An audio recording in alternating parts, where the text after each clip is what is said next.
Halo sedulur PSHT, selamat datang di channel YouTube Terate Watu Gajah. Jangan lupa like dan subscribe channel ini agar lebih berkembang ke depannya.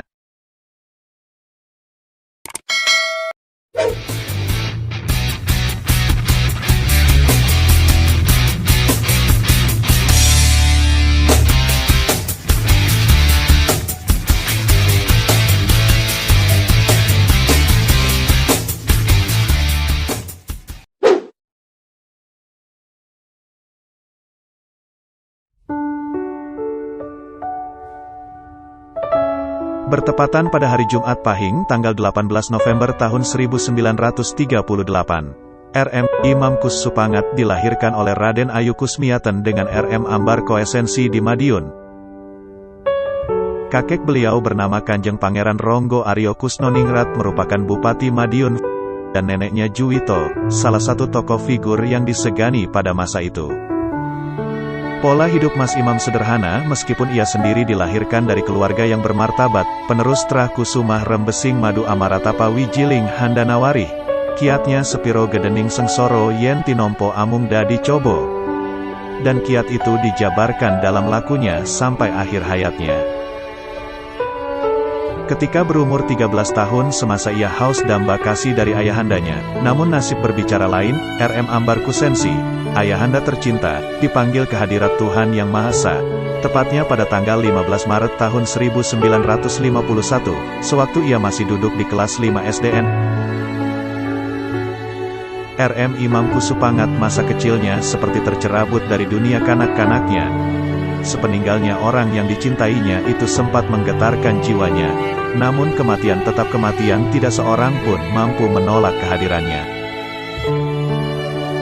Hari berikutnya Raden Mas Imam Kusupangat diasuh langsung oleh Ibunda Raden Ajeng Kusmiaten. Waktu senggang Ibunda seringkali mendongeng tentang pahlawan yang dikenalnya dan tidak lupa memberi petua hidup, mulai dari tata krama pergaulan, tata krama menyembah, bertakwa kepada Allah, sampai merambah pada pengertian budi pekerti luhur dan tapa brata.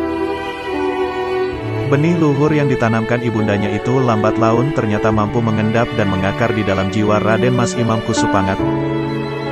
Perhatiannya terhadap nilai budi luhur kian mekar bagai bak terate di tengah telaga.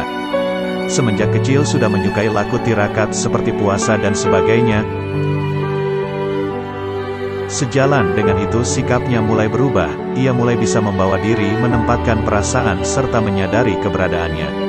Gambaran seorang Mas Imam kecil sebagai bocah ingusan, sedikit demi sedikit mulai ditinggalkannya. Rasa keingintahuan terhadap berbagai pengetahuan terutama ilmu kanuragan dan kebatinan yang menjadi idaman semenjak kecil kian hari semakin membakar semangatnya. Melecut jiwanya untuk segera menemukan jawabannya, barangkali terdorong oleh rasa keingintahuannya itulah ketika umurnya berjalan 16 tahun Raden Mas Imam Kusupangat mulai mewujudkan impiannya. Di sela-sela kesibukannya sebagai siswa di SMP 2 Madiun, ia mulai belajar pencak silat di bawah panji-panji Persaudaraan Setia Hati Terate. Kebetulan yang melatih saat itu adalah Mas Irsad, murid langsung Ki Hajar Harjo Utomo. Selang 5 tahun kemudian setelah tamat dari SMA Nasional Madiun, ia berhasil menyelesaikan pelajaran di Persaudaraan Setia Hati Terate dan berhak menyandang gelar pendekar tingkat 1. Kelak ketika Mas Imam beranjak dewasa, beliau sempat dijuluki sebagai Pendita Wesi Kuning, yakni seorang yang berdedikasi tinggi karena dalam kamus hidupnya tidak ada kata menyerah dalam menghadapi tantangan. Ia teguh dalam pendiriannya yakni mengabdi pada sesama, sehingga orang-orang pun memberi julukan Pendita Wesi Kuning, yang mengacu pada warna wesi kuning sebagai senjata kedewataan yang melambangkan ketegaran, kesaktian, kewibawaan sekaligus keluhuran. Tahun 1985, ibu kandung Raden Mas Imam Kusupangat, Ibu Kusmiatun, meninggal dunia. Saat itu Mas Imam kelihatan berduka dan mengalami kesedihan sangat mendalam. Beliau bahkan sampai berpamitan kepada Mas Tarmaji ingin menyusul ibunda tercintanya. "Saya mau nyusul Ibu Dik," kata Mas Imam. Ini adalah untuk kedua kalinya Mas Imam pamit pada Mas Maji. Dulu saat adik kandung beliau Mas Gegot meninggal dunia pada tahun 1966, beliau juga mengutarakan niatnya menyusul adik tercinta ke alam baka. Niat Mas Imam menyusul ibunda ke alam kelanggengan juga diutarakan beliau kepada kerabatnya, bahkan sudah pamitan ke keluarganya juga. Melihat kemauan beliau, Mas Maji diminta merayu Mas Imam untuk mengurungkan niatnya.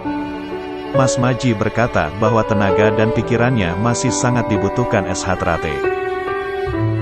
Mendengar alasan Mas Maji, Mas Imam Kusupangat menjawab, "Iya dik, saya nurut, tapi jangan lama-lama, jangan lebih dari 1000 hari kematian ibu." Apa yang diungkapkan Mas Imam itu ternyata benar.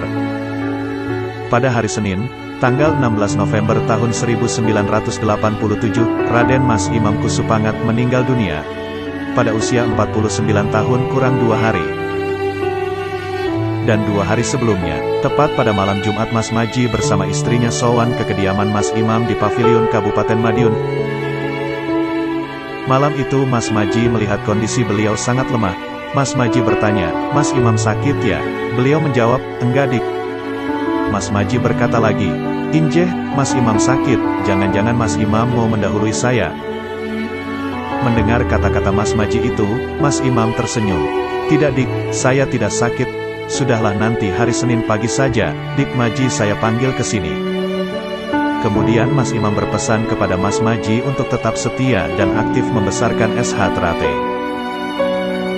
Sepulang dari rumah Mas Imam, Mas Maji mampir ke tempat Pak Marwoto dan berpesan agar saudara-saudara SH Trate yang kebetulan ada di situ untuk mampir ke rumah Mas Imam. Mas Maji mengatakan pada mereka bahwa kondisi Mas Imam tidak seperti biasanya.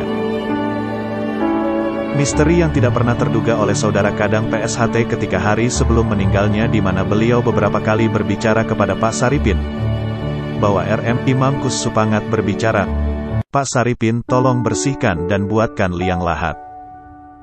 Pak Saripin bertanya-tanya kira-kira ini untuk siapa tempat permintaannya. Dengan sikap yang agak bingung Pak Saripin akhirnya diabaikanlah permintaan dari Mas Imam Kusupangat tersebut, hingga besoknya beliau mengingatkan dan berbicara seperti itu lagi. Permintaan itu disampaikan 3 kali kepada Pak Saripin bahwa tolong buatkan liang lahat, dan akhirnya tempat tersebut baru dibuatkan oleh Pak Saripin. Sebelum meninggal beliau juga mengumpulkan saudara sesepuh termasuk warga tingkat 2 yang ada di sekitar sana. Beliau berpesan bahwa organisasi PSHT hidup atau matinya organisasi ada di tangan kalian, dan beliau juga berbicara bahwa pengabdian beliau pada PSHT cukup di sini. Tepat pada hari Senin pagi, apa yang dikhawatirkan Mas Maji ternyata benar terjadi. Kondisi Mas Imam drop, hingga harus dilarikan ke rumah sakit. Dan pagi itu juga beliau pergi meninggalkan kita menghadap Allah. Kemudian jenazah beliau dimakamkan di makam Taman Kota Madiun, dan saat itulah keluarga besar Persaudaraan Setia Hati Trate merasa sangat kehilangan sosok Mas Imam Kusupangat sang pendito Wesi Kuning.